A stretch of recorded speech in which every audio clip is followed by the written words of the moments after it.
Aleluia, aleluia.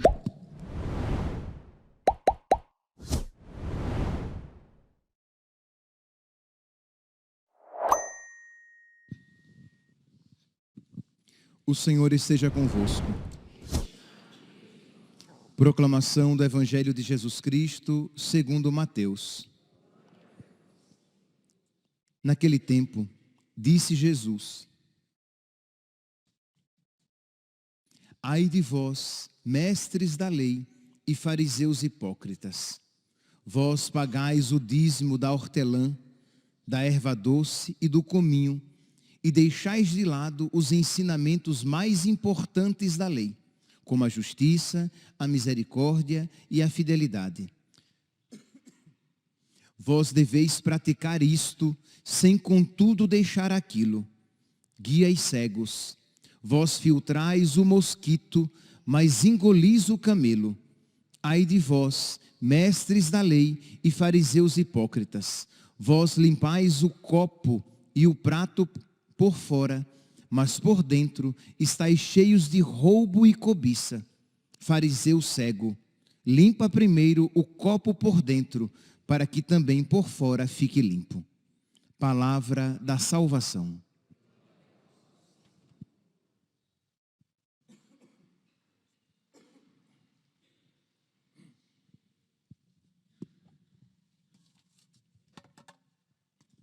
Caríssimos irmãos e irmãs, celebramos hoje, temos a alegria de celebrar hoje o dia de Santa Mônica. Santa Mônica, mãe de Santo Agostinho, que é um exemplo de alguém que se santifica abraçando a sua vocação, vivendo profundamente a sua vocação.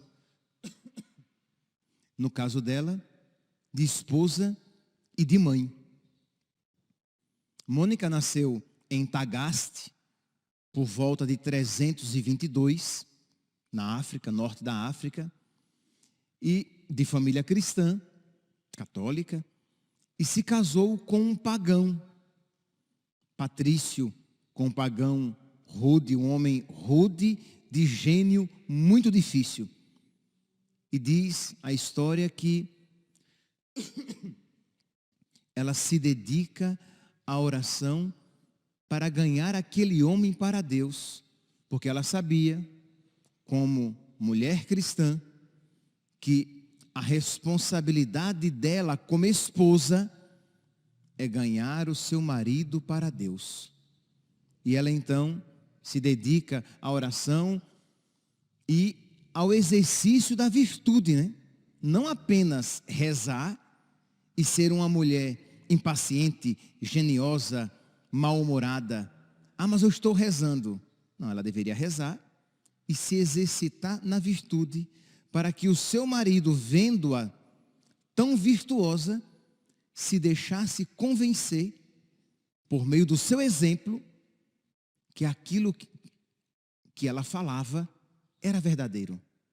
Porque, meus santos, não adianta, ou adianta muito pouco, você falar a respeito de Deus, quando o seu testemunho não reforça as suas palavras. Então, você, marido, você é católico, a sua esposa não é católica, e você fala de Deus para ela, ou ela não é católica como você, ela nem sequer vai à missa, e você fala a respeito da importância de ir à igreja, da importância de se confessar, da importância de receber a Eucaristia. Tudo isso é verdadeiro. Mas você, no seu dia a dia, você não se exercita na virtude para ganhar o coração dela. De modo que as suas palavras terão muito pouco efeito. Por quê? Porque embora você fale de Deus para ela, e até mesmo você reze por ela, as suas atitudes se tornaram um empecilho.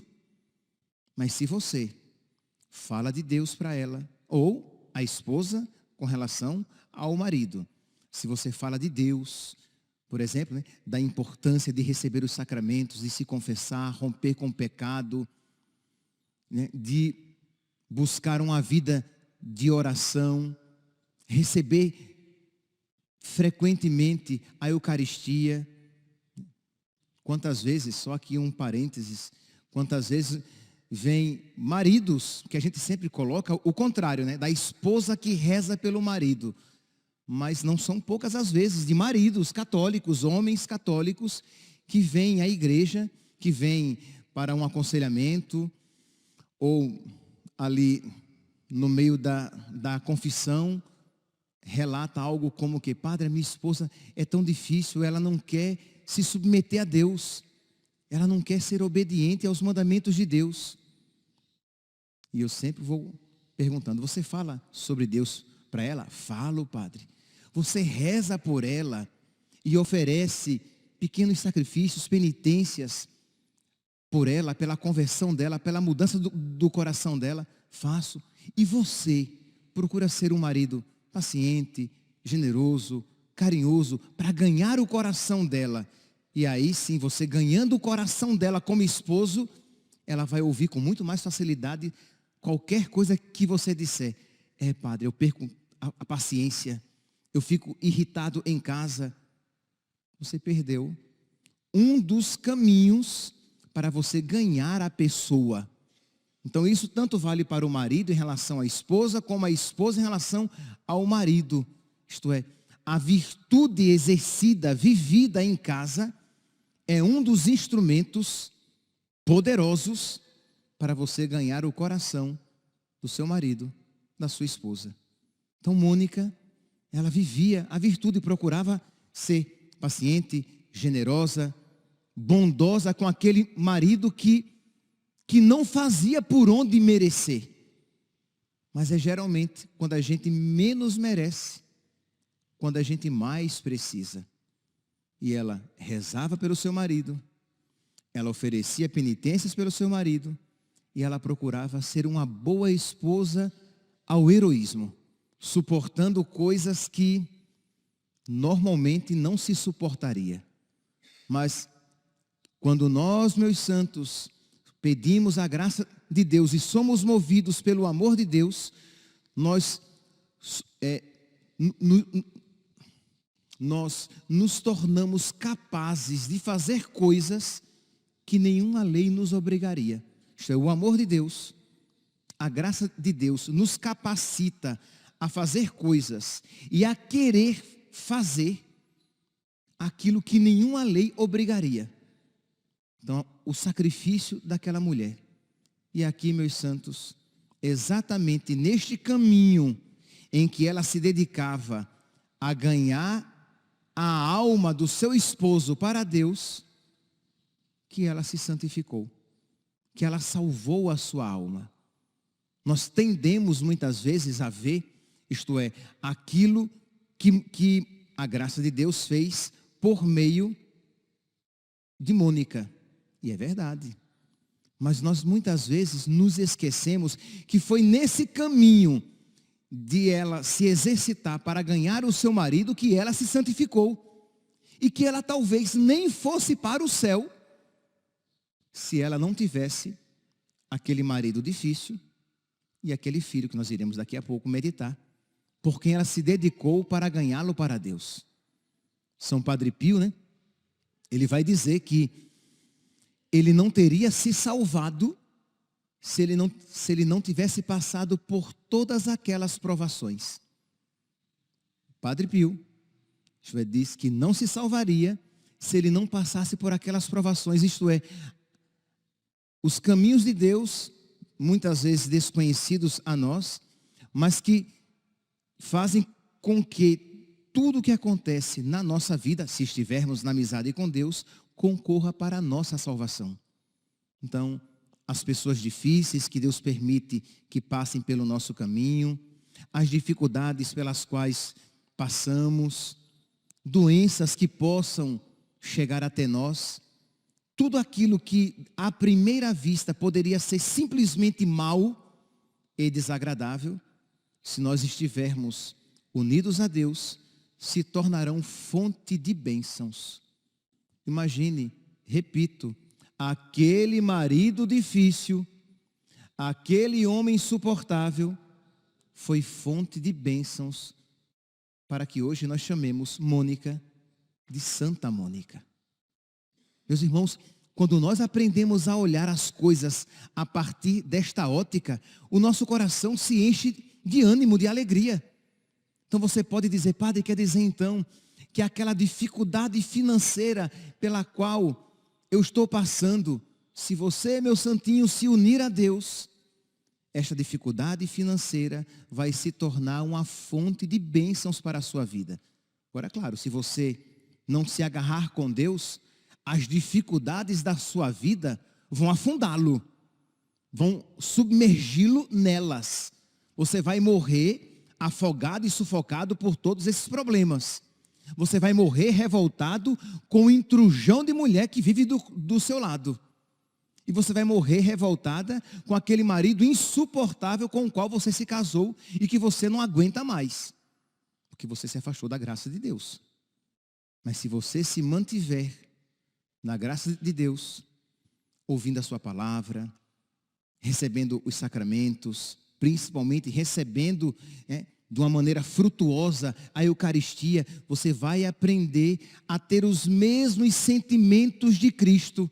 E aí aquilo que você suplica para o seu cônjuge, para a sua esposa, para o seu marido, você vai aprender também a desejar para você.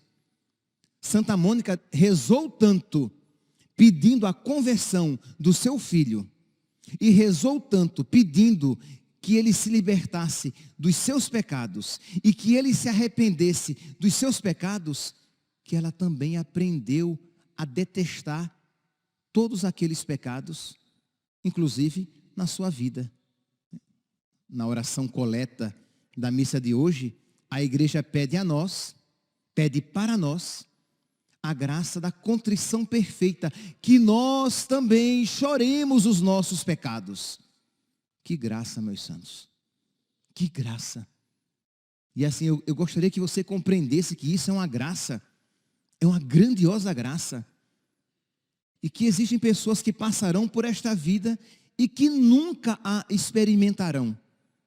Nunca terão a alegria de chorar os seus pecados porque eles ofendem a Deus. A Deus que não merece ser ofendido, muito pelo contrário, que merece ser amado e muito amado.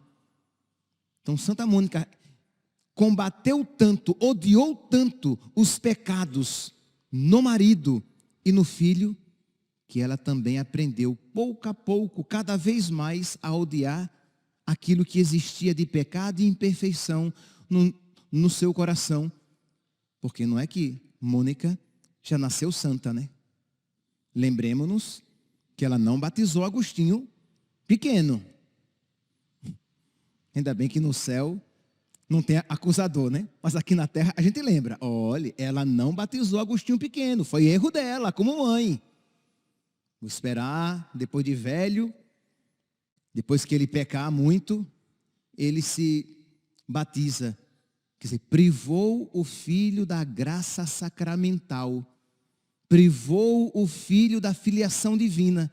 Então aquela mulher que tinha algumas virtudes, mas que era imperfeita, que tinha pecados, ela foi também progredindo. E Deus a salvou, tornando-a, entendamos aqui, salvadora. Deus a santificou, tornando-a instrumento de santificação.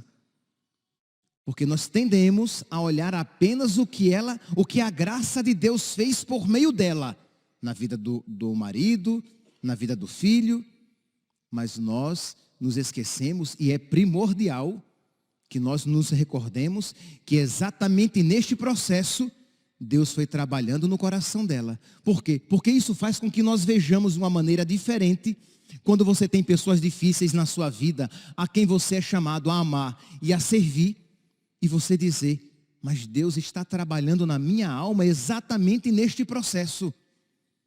E aí, quanto mais difícil a pessoa se colocar na sua vida, Seja o seu marido, sejam os seus filhos, sejam aquelas pessoas por quem você reza. Aqui recordamos tantas mães espirituais, de um modo particular, dos sacerdotes, que rezam pelos sacerdotes. Não tenha dúvidas que o diabo vai querer colocar no seu coração motivos para você desistir daquela empreitada. O diabo vai querer colocar no seu coração ou desespero, não tem mais jeito, aquela pessoa é muito difícil, não vou nem mais rezar, ou colocar antipatia, raiva até para com aquela pessoa, para que você desista de rezar por aquela pessoa, de modo que talvez ela se perca, porque Deus queria salvá-la por meio das suas orações, e você também, porque no exercício das suas orações, penitências e intercessão, que Deus o salvaria também. Diz aqui a história que Santo Agostinho, depois da morte do pai, ele foi estudar fora, foi estudar em Tagaste, não, foi estudar em Cartago, e lá, na África, ele se entrega aos vícios, à luxúria, à orgia, a religiões pagãs, e Mônica se inquieta. Quando ele volta formado de Cartago, seu pai já havia morrido, sim, só Patrício se converte um ano antes da sua morte, se deixa batizar e morre na graça de Deus. Mônica ganhou uma alma para Deus, a alma do seu marido, a sua parte, a sua cara metade. Pois bem, quando Agostinho volta formado, ele começa a se sentir meio que sufocado com a sua mãe, que estava em cima dele, porque ele voltou cheio de vícios, cheio de erros. E a mãe não desistindo do seu filho. Mães, pais, não desistam dos seus filhos. Ah, mas se eu insistir muito, entenda, você tem que ter um pouquinho de equilíbrio, ok. Mas saiba, quem está no pecado não vai gostar da sua insistência, por menor que seja, para a mudança de vida dele.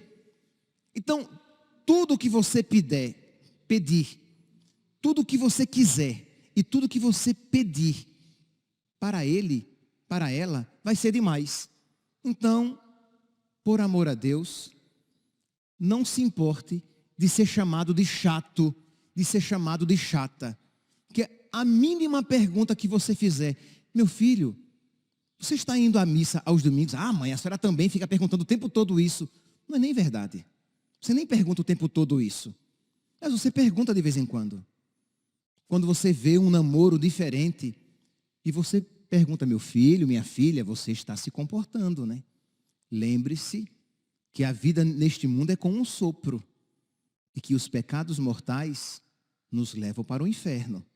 Não faça aquilo que vai fazer com que você se arrependa por toda a eternidade. Pelo amor de Deus, não dê essa tristeza à sua mãe e a Deus. Mas padre, se eu disser isso, ele vai ficar irritado, ela vai ficar irritada. Meu santo, esta é a atitude de quem está na desgraça, de quem está no pecado e quando é advertido.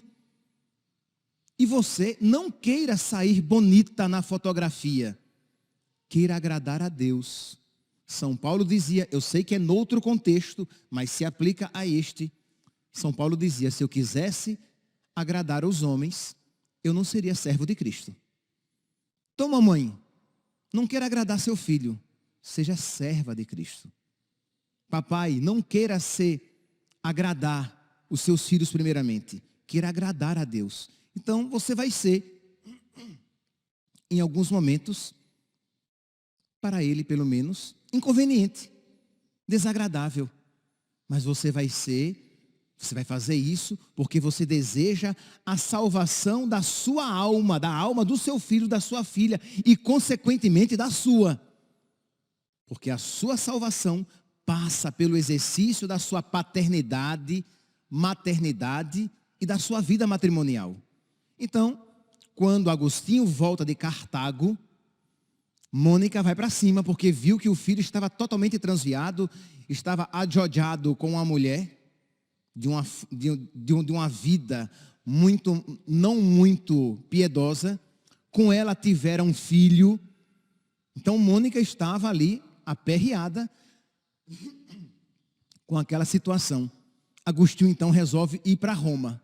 Vou dar no pé, vou sair daqui, essa minha mãe em cima de mim o tempo todo, só falando de Deus, de inferno, de pecado, de que eu preciso me converter, de que eu preciso abandonar as religiões falsas, de que eu preciso me tornar católico, crendo em Deus Pai, estou fora. Vou para Roma, eu vou também. Aí os dois, ela cola no seu filho e que jeito? Ele diz, vamos. Chegando ao porto, ele diz à mãe, mãe, o navio vai atrasar. Vai rezar um pouquinho na igreja, vou visitar uns amigos e depois a gente se encontra.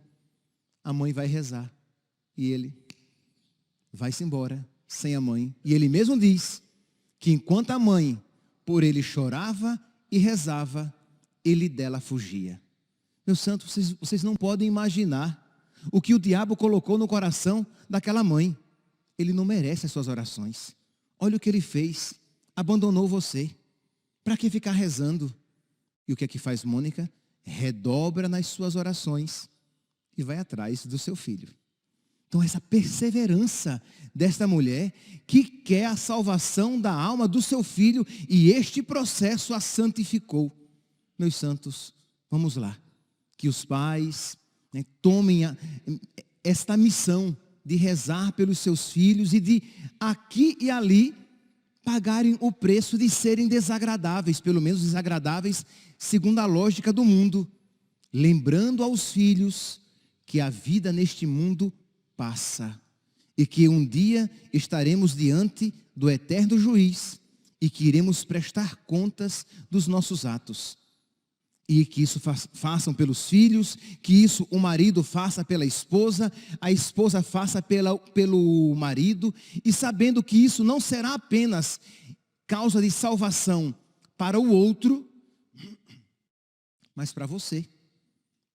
Mutatis mutandis, isto é, um sacerdote que luta para ganhar almas e o maior número de almas, exatamente neste processo que ele se santifica também.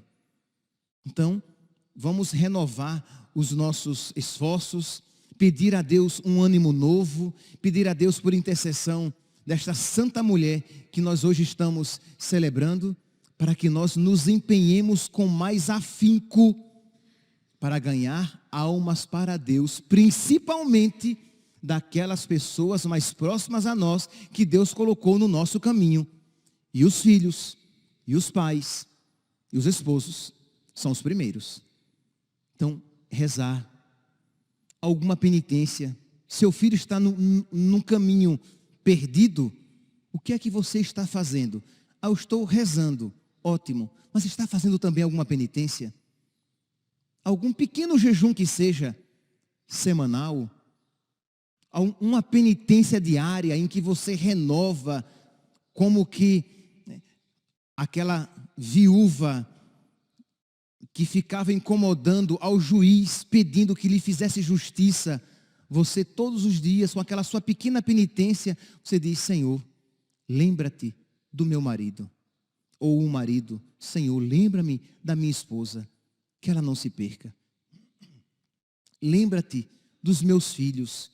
E aí você coloca diante de Deus. E Deus, que quer ser convencido pelas suas orações, que não tenha dúvidas que Deus ama muito mais os seus filhos do que você. Mas Deus quer que você aprenda a amar de maneira divina, porque nisso consiste também a sua salvação, a sua santificação. Então vamos lá, primeiramente isso. Vamos renovar o nosso empenho para ganhar o maior número de almas para Deus.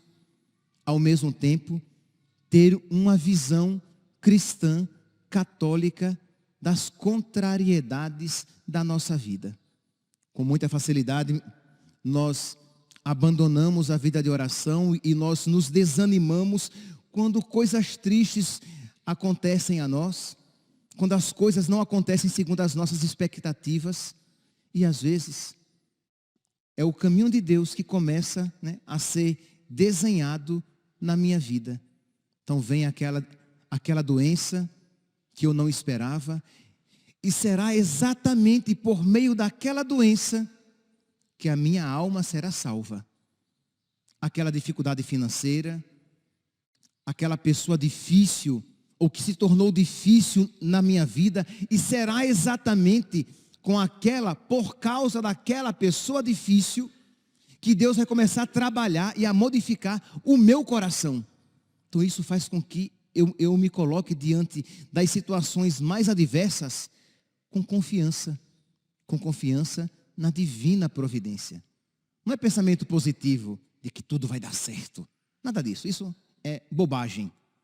É confiança na divina providência, que Deus que pode fazer com que tudo concorra para o meu bem, se eu estiver na amizade com Ele, se eu estiver lutando com as armas que Ele me dispõe, se eu estiver debaixo da sua luz e desfrutar da sua graça.